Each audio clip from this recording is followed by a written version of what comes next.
Hallo und willkommen zu unserer Serie Mein Laptop von innen. Hier möchte ich euch in einem schnellen Überblick zeigen, wie ihr den Akku tauscht und wie ihr an die wichtigsten Komponenten herankommt, wie SSD, RAM, Lüfter. Ich zeige euch dabei das Innenleben des Laptops. Ich zeige euch auch, was es an Tipps und Tricks noch gibt, was ihr vielleicht beachten müsst. Und dass es im Grunde genommen nicht so schwer ist, einen Laptop aufzuschrauben und an die einzelnen Komponenten heranzukommen. Legen wir los!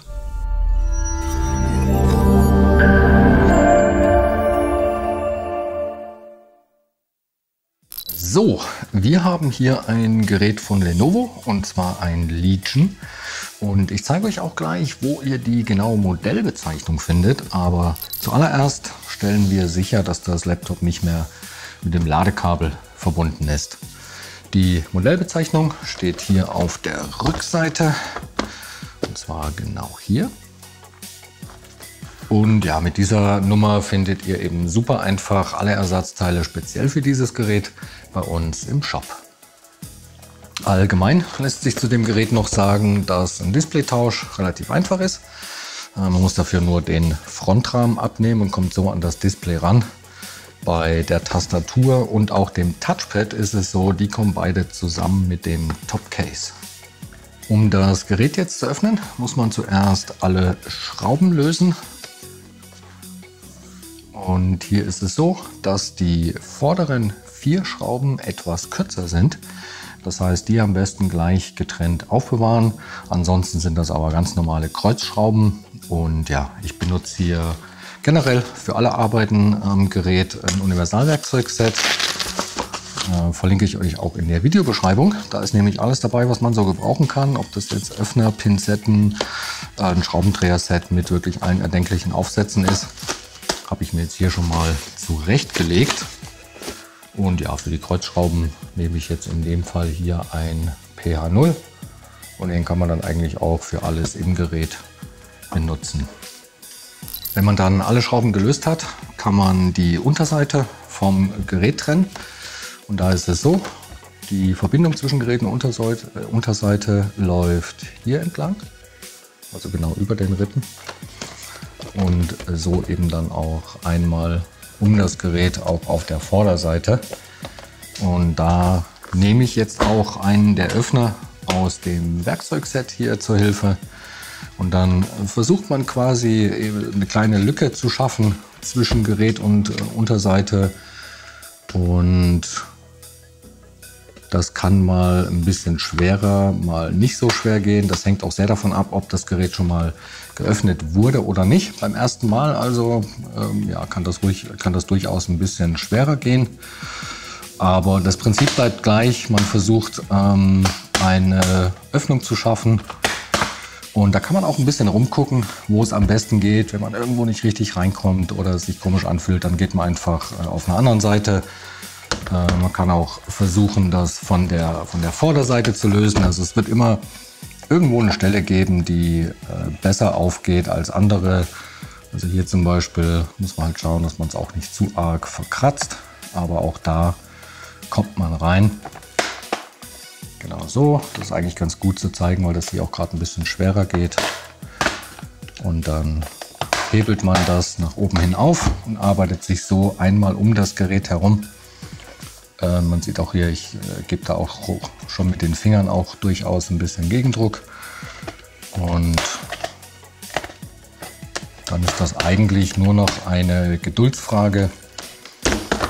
Meistens kann man das hier dann schon mit ein bisschen Rütteln abziehen. Wenn das nicht so gut geht oder man es sich vielleicht nicht so traut, macht man in der gleichen Technik einfach weiter und arbeitet sich so eben wirklich einmal um das komplette Gerät herum. Und jetzt fällt sie mir quasi schon entgegen. Und ja, dann sieht so das Gerät von innen aus. Bevor wir jetzt aber irgendetwas weiteres machen, trennen wir auf jeden Fall als allererstes den Akku vom Mainboard, dass das Gerät wirklich keinen Strom mehr bekommt.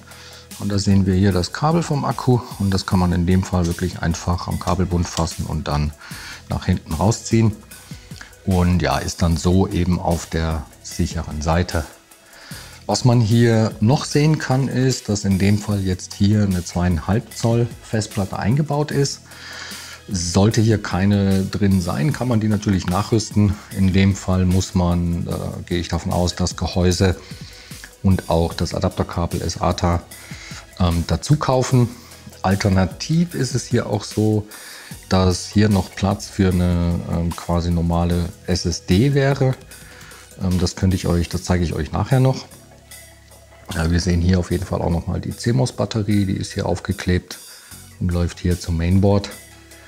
Die beiden RAM-Riegel sind hier unter der Metallabdeckung. Genauso wie hier noch die SSD. Und ich glaube, hier ist das WLAN-Modul drunter, also auch abgedeckt. Und ja, dann sehen wir hier natürlich noch die Lüfter und den Heatsink, der die CPU und GPU kühlt.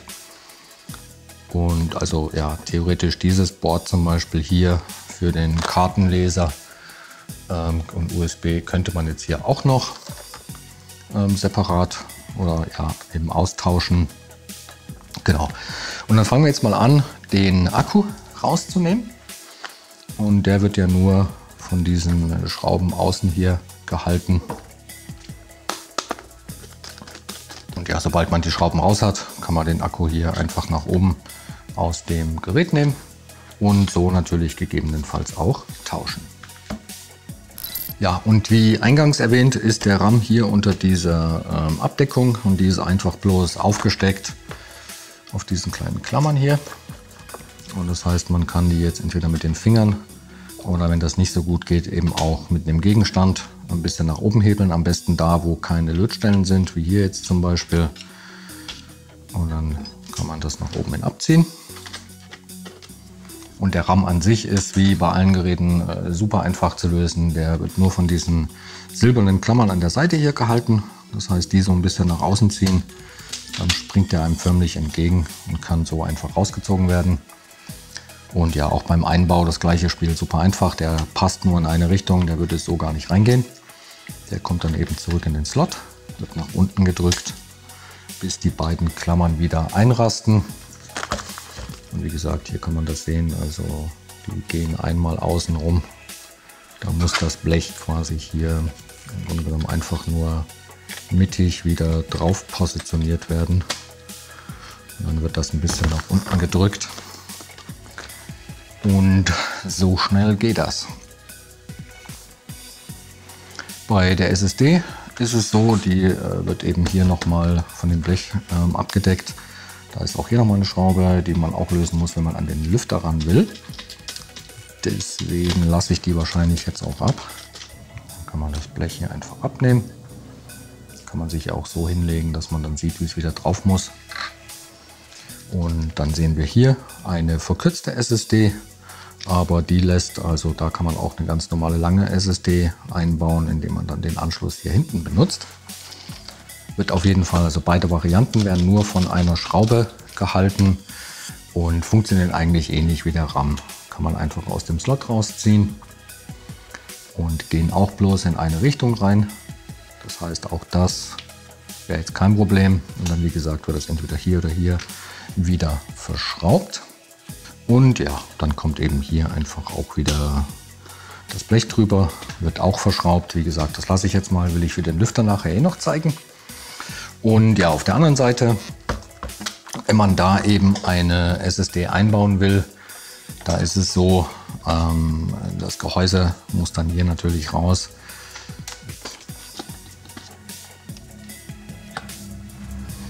Und dann hat das Lenovo hier tatsächlich eigentlich super praktisch gelöst. Das ist nämlich so, dass man diesen Abstandshalter hier, der hier drüben ist, den kann man jetzt hier einfach abschrauben und dann quasi da drunter schieben, um eben hier von der SSD eine Möglichkeit zu schaffen, um die überhaupt festzuschrauben. Also echt praktisch, dass das hier quasi direkt im Gerät mit drin ist. Das heißt, das kommt dann hier drunter. Sieht man auch, wie diese beiden Böppel hier dann einrasten.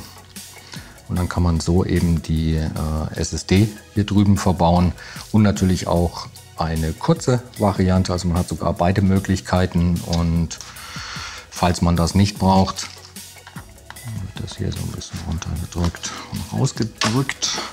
Und dann hat man keine Kleinteile, die man irgendwo aufbewahren muss, sondern kann das eben einfach wieder hier drüben dran schließen. Also echt super gelöst hier von Lenovo. Bei den Lüftern ist es so, die lassen sich auch einzeln tauschen. Und da ist es so, die werden hier von den 3 Schrauben hier hinten gehalten. Und hier läuft das Kabel, was natürlich auch raus muss. Und bei dem Kabel ist es so, das zieht man quasi nach oben raus. Und auf der anderen Seite ist es so, da ist hier eine Schraube, hier eine Schraube, hier eine Schraube. Die habe ich jetzt eben schon gelöst. Hier ist eben dieses Blech drauf. Und das Lüfterkabel läuft hier lang und wird in dem Fall nach da weggezogen. Das heißt, also auf jeden Fall muss man hier das komplette Blech wegschrauben. Und da ist es auch so, also merkt euch da, wo welche Schraube sitzt, dass man da dann nicht in Schwierigkeiten kommt, weil das wäre jetzt eben die Schraube, die hier hinten sitzt. Die kleine kommt von hier vorne.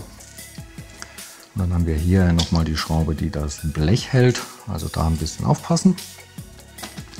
Dann das Lüfterkabel würde ich auch gleich rausziehen. Das probiere ich am Stecker selbst zu fassen, so wie hier. Und dann ist es so, dass der Lüfter jetzt ja quasi hier unter den Heatsink geht. Das heißt, man versucht dann, den hier nach oben zu hebeln. Also was heißt nach oben zu hebeln, aber der hat hier noch so eine kleine Positionierhilfe. Und dann macht man im Grunde genommen vorsichtig den Lüfter so, dass man den dann hier unter dem Heatsink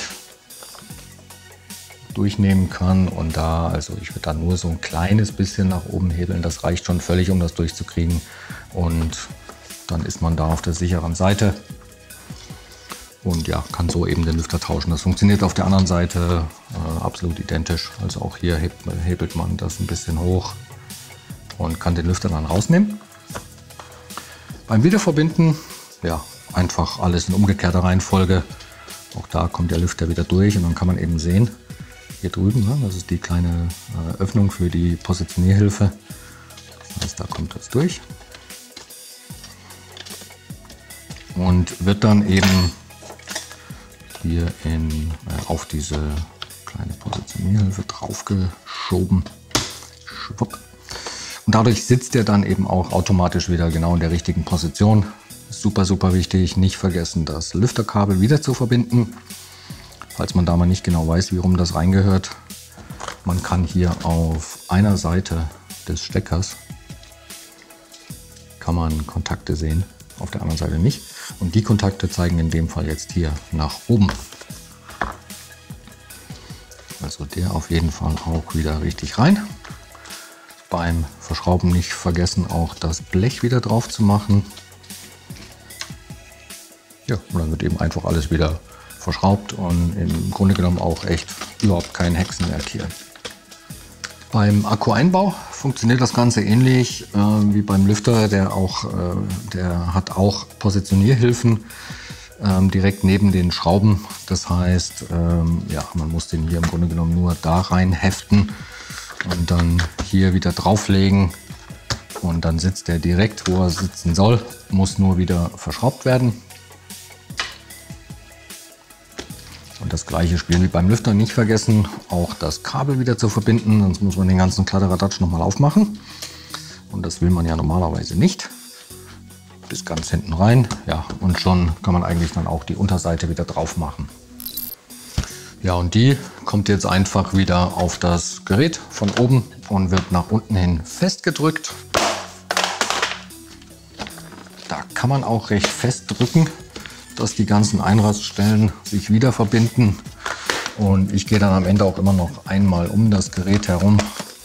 Schaue, dass wirklich nirgendwo mehr eine Lücke zu sehen ist, wie hier jetzt zum Beispiel, dass alles wieder fest verschlossen ist.